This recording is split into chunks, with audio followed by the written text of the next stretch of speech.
as we leave the incident between Cain and Abel, the only line that we have to follow at that point, obviously, is Cain. And Cain has been sent away, and he will wander in the earth. And yet he will have a family. And for the last part of chapter 4, most of it is given to a brief discussion of a large passage of time and a development of a large people from Cain. And so we want to see that first and recognize that they're mentioned as a certain type of people. We already know the type of person that Cain is in all that he deals with Abel and also with God. There is no bright spot at that point. He is disobedient, he is violent, he is belligerent towards God even when confronted with what he has done. And he is sent away. He is sent away with protection, a mark that is identifiable as a warning not to kill Cain for what he has done.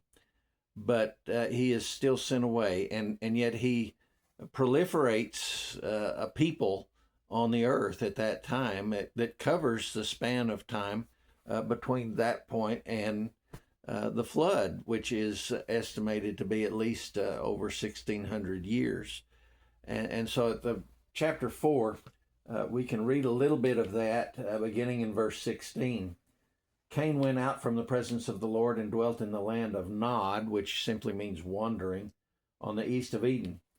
And Cain knew his wife, and she conceived and bore Enoch, and he built a city, the he being Cain again, and called the name of the city after the name of his son, Enoch. To Enoch was born Irad, and Irad begot Mehujael, and Mehujael begat Methuselah, and Methuselah begat Lamech. And Lamech took two wives, as far as we know, the first time that two wives had been taken. We don't know that for sure, but the first time on record. You hear a couple of names that we will hear in chapter 5 in the lineage of Seth, but at that time, the names are not the same people. And so you have an Enoch in this line, but obviously not the Enoch that we find in chapter 5. And also Lamech is a name here that is significant in the story of Cain's people, but is not the same Lamech that will be the father of Noah in chapter 5. So we read a little bit more about Lamech at that point. Lamech took for himself two wives. The name of one was Ada, and the name of the second was Zillah. And Ada bore Jabal. He was the father of those who dwell in tents and have livestock. His brother name was Jubal. He was the father of all those who play the harp and flute. And as for Zillah, she also bore Tubal-Cain, an instructor of every craftsman in bronze and iron. And the sister of Tubal-Cain was Naamah. So there's a distinct line here given of the genealogy of Cain, and it's no reason to see them as not living a long period of time each one, and covering the time between this leaving of paradise and when the flood actually comes. But there's great proliferation besides just the ones that are named here, just like there are in the family of Seth. And so this is the other side of humanity from that which follows towards the flood to give us a man named Noah. And it's the descendants of Cain. They are marked by one particular aspect, and that is they are accomplished in things of this world. One being the father of musical instruments, another the father of nomadic pasturing of sheep and flocks, and the other being one who works in metals, what we might call the first metalsmith.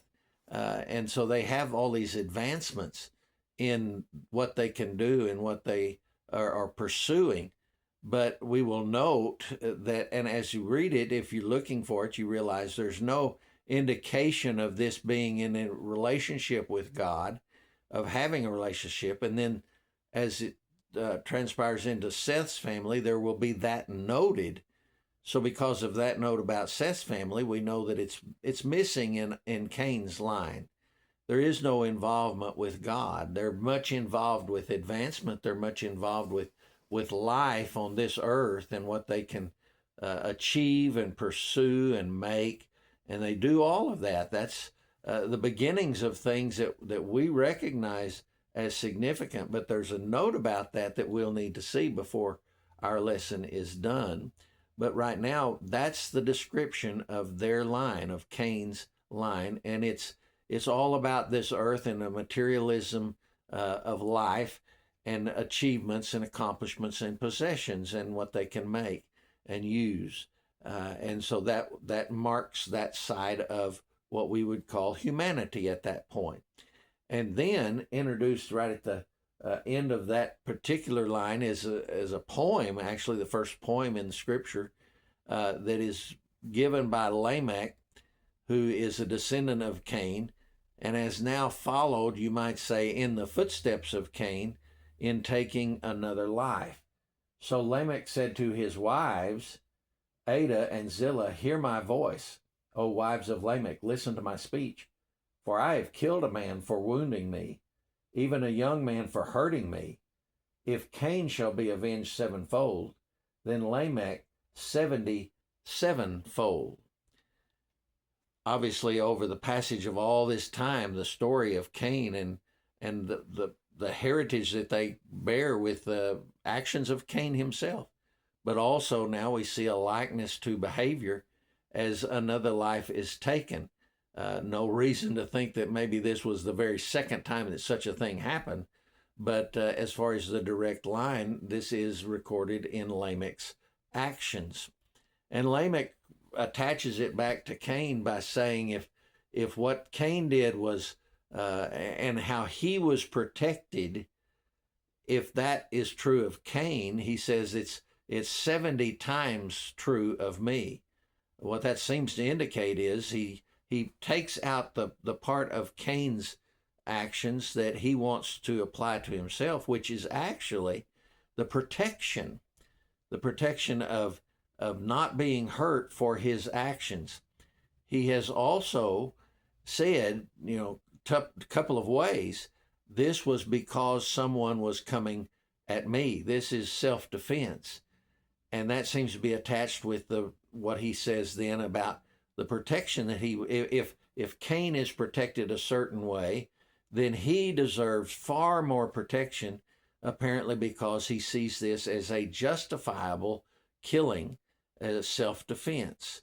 We don't have a biblical record of how accurate that might be or whether it was true or not, but Lamech sees it that way, expresses it in a very formal way in a poem, saying if there was protection given for Cain, then there is multiplied protection given to me.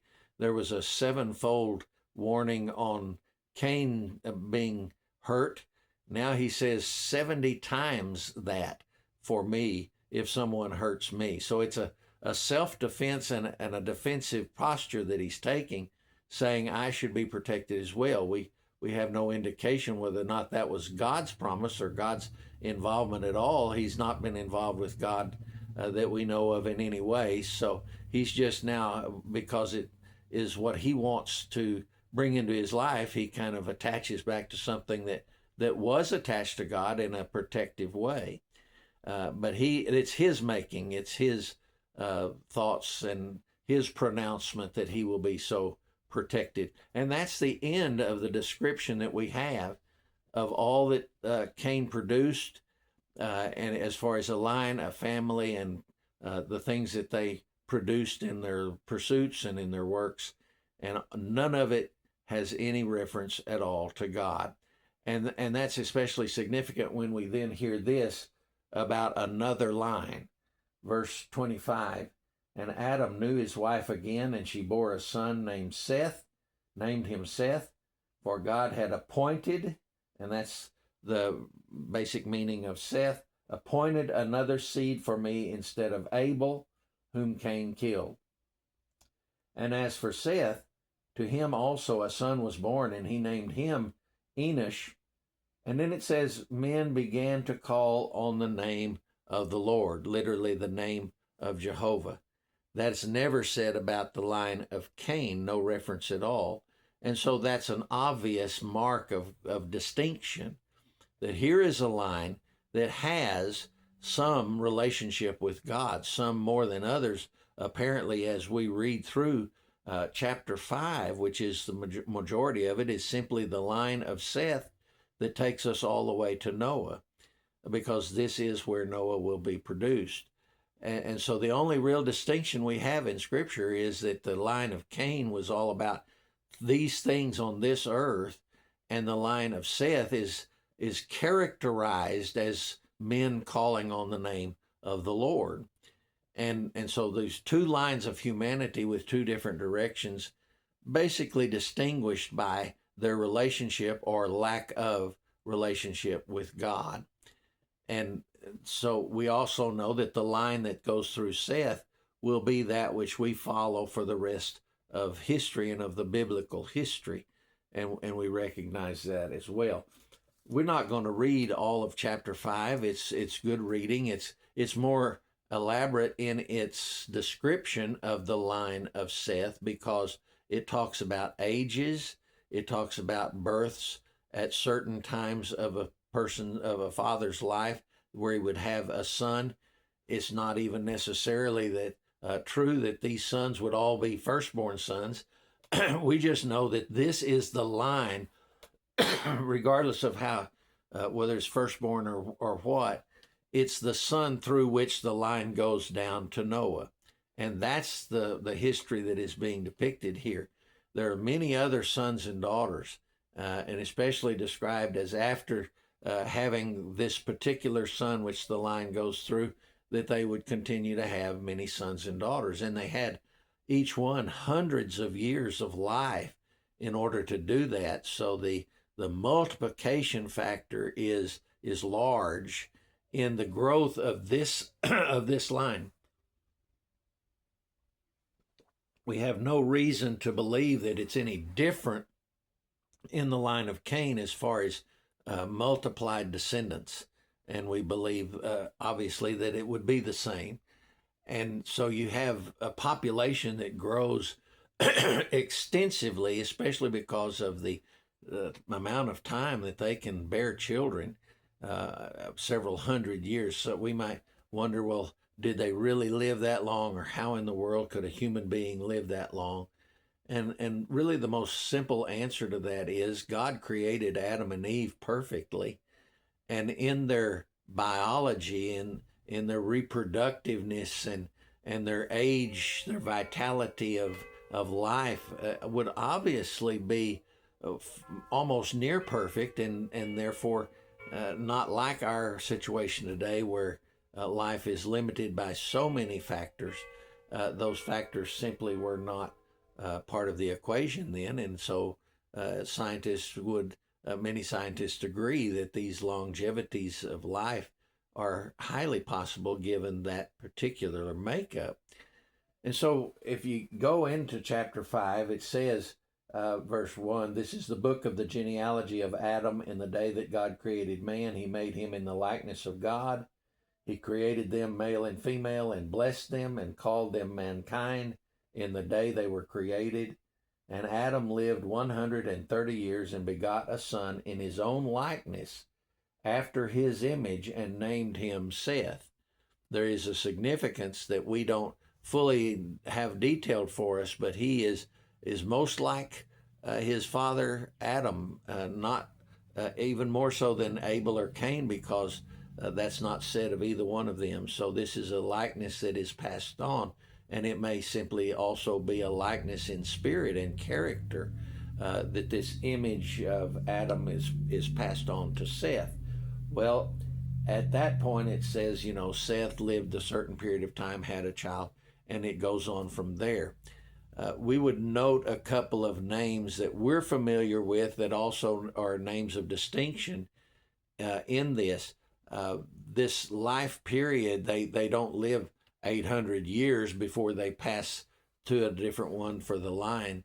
But even in that, this is figured, just taking the figures that are given in Genesis 15, to be over 1,600 years, described to us here in this process, this lineage.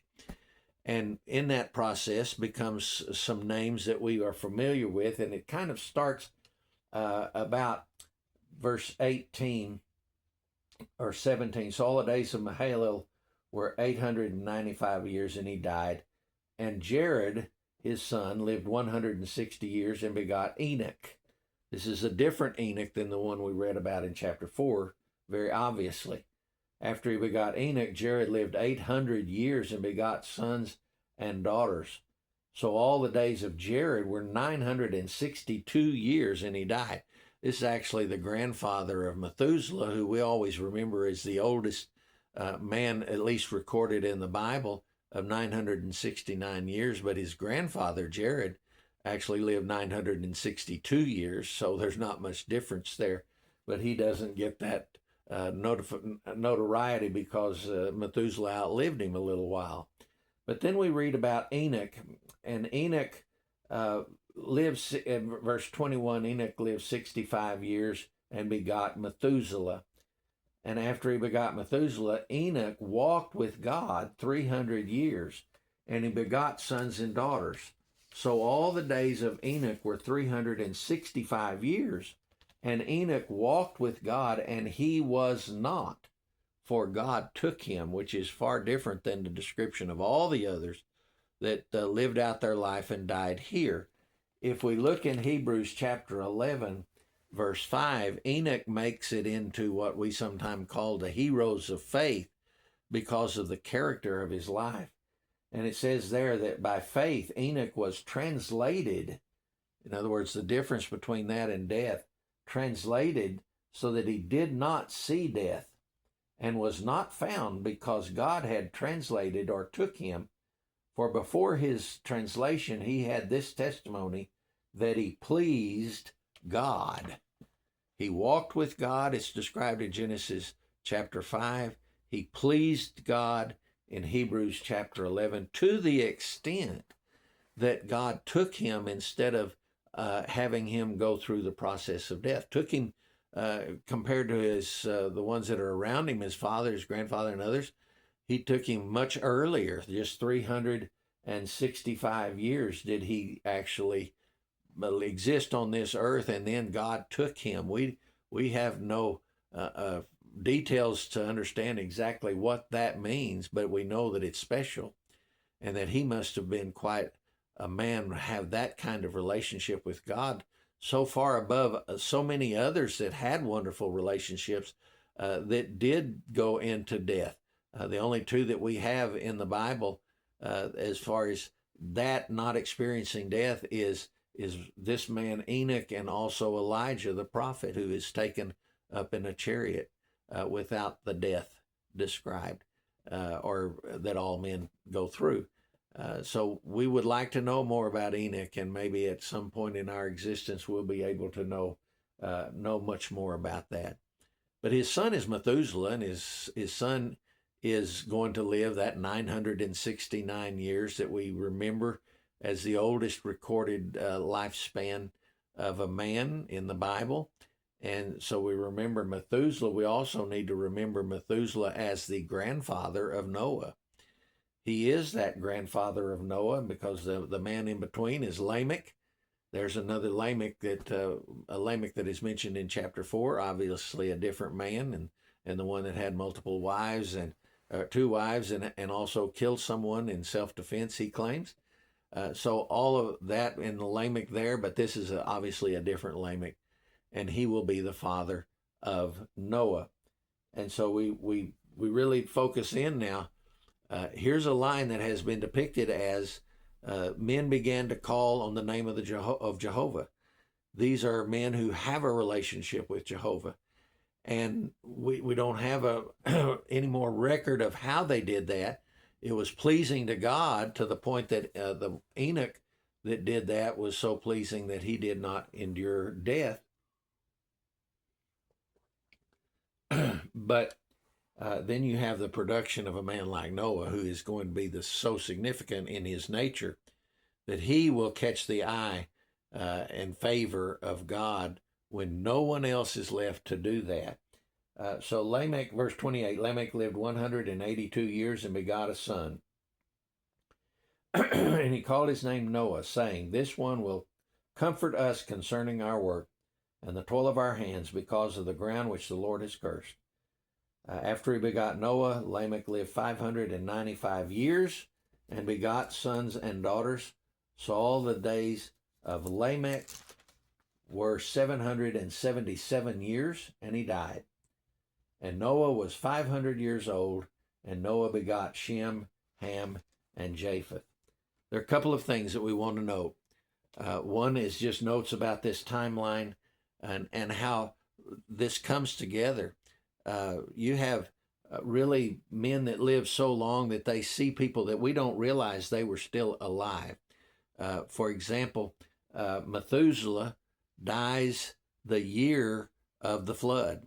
We don't know if he died in the flood. There's no reason to say that he was evil or anything of that nature. He's the grandfather of Noah, so he's not really suspect of that, nor is Lamech. Lamech actually dies before, this is the son of Methuselah, dies before Methuselah, 5 years prior to the flood. But Methuselah lives that long. Well, that also means that there's an overlap of time. He lives all the way to the flood. Well, we understand that Shem has been alive 500, or he will be alive 100 years before the flood. 100 years before the flood. So the overlap of Methuselah to Lamech and then Shem, which is the son of Noah, the overlap of that great grandson that Methuselah has is 100 years. Methuselah is still alive, and the passing along of such information. You have then Shem, who will go on to live 502 years after the flood. He's one of the three sons of Noah on the ark, but he will live 502 years after the flood. He will actually live long enough, if he's in the right place, he lives long enough to actually see and live with the beginning years of Jacob and Esau. So those things are interesting. Tells us a little bit about the passing of knowledge and even the passing of faith in these families, that someone, a patriarch, lives so long and sees so many generations. The other is the main lesson, really, that we get out of half the chapter of Genesis 4 and all of Genesis 5. You have two lines of humanity, two choices. One has no mention of God, without God, and then you have the others that begin to call on the name of the Lord and can produce men like Enoch and Noah. And that's the marked difference. If you think of Cain and the ones that are mentioned and that line and all their accomplishments and all their pursuits and their possessions and their accumulations and their cities, all of that will end in the flood. Not a single person, no great accomplishment. This flood will destroy it all. I don't know if there's some skill or knowledge that might be passed through Noah or the three sons. Some of that knowledge they may have been familiar with and carried with them, but nothing, no achievement, no accumulation goes with them. And the point is, that line that is materialistic, that line that is without God, they have all of these accomplishments, all of these firsts, and population and cities, and all of that comes to nothing without God. Without God, there is no lasting value. There is, and this is just a demonstration of that we can see so starkly when the flood comes and takes all of this away. We sometimes say something like, we start from scratch, and that's what will happen, even with so much described. Here's an advanced, in many ways, advancements they had made, and achievements and places and locations and peoples and population and pursuits and all gone. And it was because they were not with God. Only Noah would be with God. And then you have Seth's side, and you have all of these that there's no mention of all those great accomplishments or anything, but the things that are pointed out specifically are, here's this one that had a particular relationship with God. Here's Enoch that walks with God and is pleasing to God.